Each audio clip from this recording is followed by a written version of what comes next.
killer is also believed to have turned her victims into cake and soap. This is the mystifying cake and soap. Another video. It's your boy. You know who it is. But anyway, I have a weird obsession with like serial killers, you know? It's just me. I just think it's fascinating. The mind is just very interesting. Cause how crazy do you have to be? How crazy do you have to be to want to like kill people for fun? Like that's just,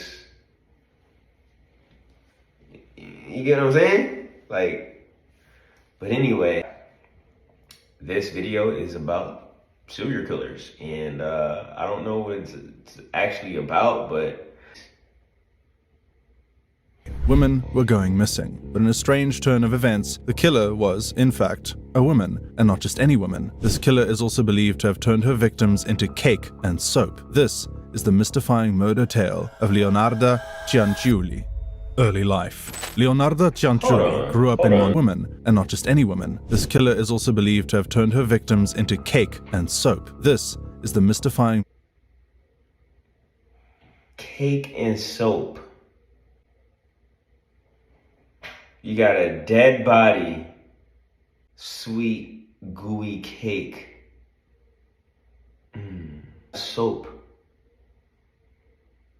Things to the stuff you wash your hands with. Soap. How do you turn a dead body into soap? That's just, I don't know. Let me see. Murder tale of Leonarda Cianciulli.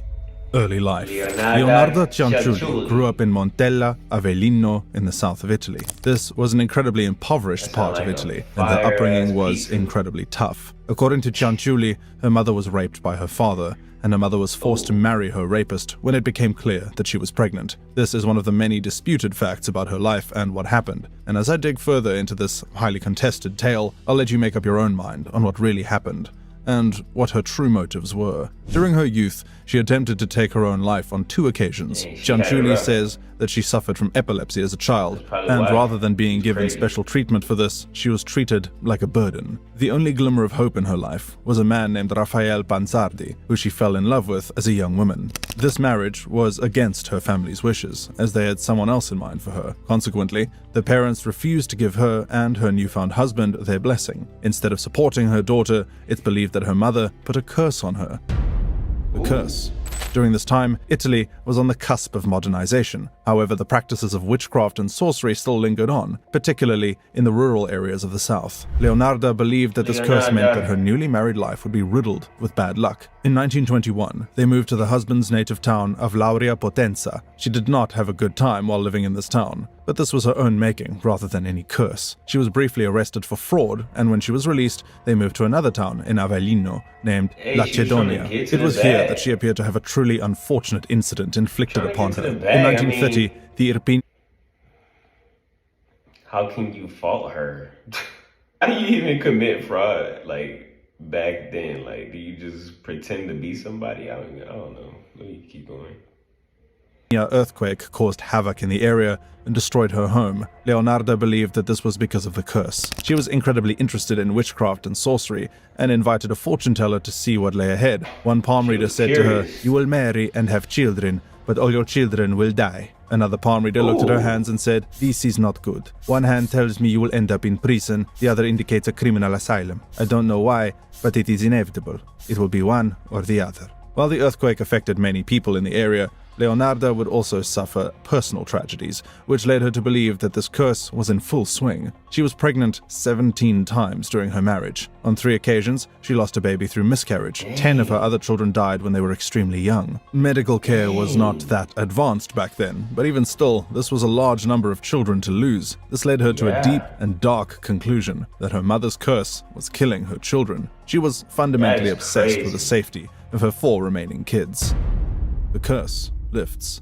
They moved to Correggio, Reggio Emilia. It was here where Leonarda opened up a small shop that sold handmade soaps and other items. She felt safer in this place and believed that the curse might have been lifted. During this time, her husband had transferred to Genoa and was rarely at home. As her shop grew, so did the range of customers. She was still incredibly interested in sorcery and the occult, and would often barter goods from the shop with books on the subject. She believed that she could neutralize and keep the curse at bay with various spells. She lived in constant fear that one of her children would be taken from her once again. In her own words, she said, "I could not bear the loss of another child. Almost every night, I dreamed of the little white coffins, swallowed one after the other by the little black earth. That's why I studied magic. I have read books about palmistry, astrology, conjuration, bills, spiritism. I wanted to learn everything about the spells to neutralize them." As her knowledge of this topic grew, she started giving people advice on their future and became an amateur sorcerer in her own right. Her predictions were stunningly accurate, and through word of mouth, she became a trusted source throughout the community. For the first time in her life,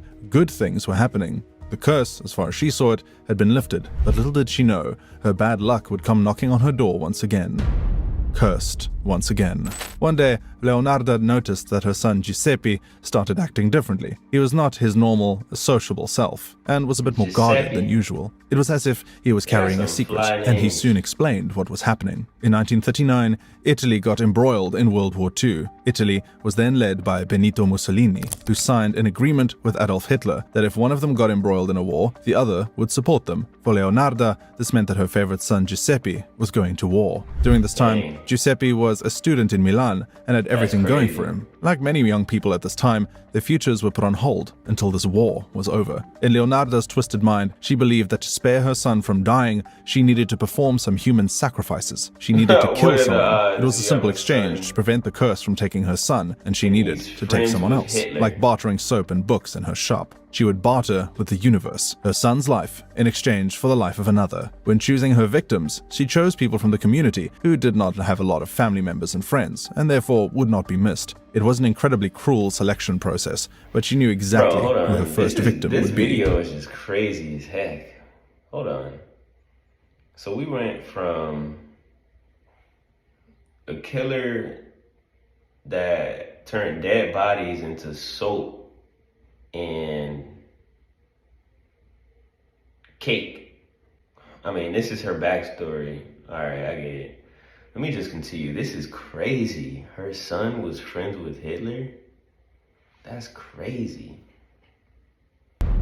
Faustina Setti. Faustina Setti was a local spinster in the area and really wanted a husband. There are varying accounts of how old this woman was, ranging from 55 to 73. Regardless of her age, Leonarda told her that she prophesied a new love interest in her life. She told her there was a person suitable for her in a place known as Pola, which was much further across Italy and today is now part of Croatia. She explained there was a wealthy man there who was also of the same age and wanted a woman to spend his twilight years with. Leonarda prophesied that this man would be the new love of her life. A key thing to make her plan work was to make sure that Faustina told nobody else that she was leaving. There are two ways in which she may have done this. She either told her not to tell anyone because it would make everyone else jealous, or she told her that the spell would not work if she told anyone else. While this was a strange thing to ask of her, it gets even stranger. She also told Faustina that she should send all her friends and families letters and postcards now, and they will receive them by the time she reaches Pola. And for many of us, this would have been an immediate red flag. Some sources indicate that Faustina was barely literate, so it made sense for someone else to prepare the letters for her that she was going to write. Even so, Leonardo was incredibly good at manipulating this woman.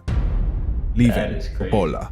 Faustina had her bags packed and ready to go. She had sold her property and had dyed her hair from gray to a more youthful shade of blonde. After all, she needed to impress her new man. But before she left, she had one final visit from her friend, Leonarda. Faustina thanked Leonarda for her help and gave her a large sum of cash. She gave her 3,000 lire, the equivalent of $530 at the time, and around $9,500 in today's money. Then it's believed that Leonarda said, "Have a glass of wine before you go, to celebrate." They talked again for a few minutes as she began to sip the wine. After only a few sips did she begin to feel drowsy, then tired. Leonarda told her to lie down, and Faustina was so tired that she did. Leonarda waited for her to get into a deep sleep and then made sure that she would never wake up again. Leonarda then took out an axe. She took this weapon and brutally murdered Faustina. She then took her body and placed it inside a large closet with an overhead light. Inside this closet, Leonardo would gradually cut Faustina into 9 little pieces, all of which were pieces small enough that could fit inside her cauldron. The cooking instructions. In Leonardo's memoirs, she went into deeply chilling Would you buy this Bro, painting this for is $5,000? crazy. Well, This it is sold crazy. for $110 million in 2017. Blue chip art has long Detail about what she did next. I threw the pieces into a pot, added 7 kilos of caustic soda, which I had bought to make soap, and stirred the mixture into the pieces dissolved in a thick, dark mush that I poured into several buckets and emptied in a nearby septic tank. As for the blood in the basin, I waited until it had coagulated, dried it in the oven, ground it, and mixed it with flour, sugar, chocolate, milk, and eggs, as well as a bit of margarine. Kneading all the ingredients together, I made lots of crunchy tea cakes and served them to the ladies who came to visit, though Giuseppe and I also ate them.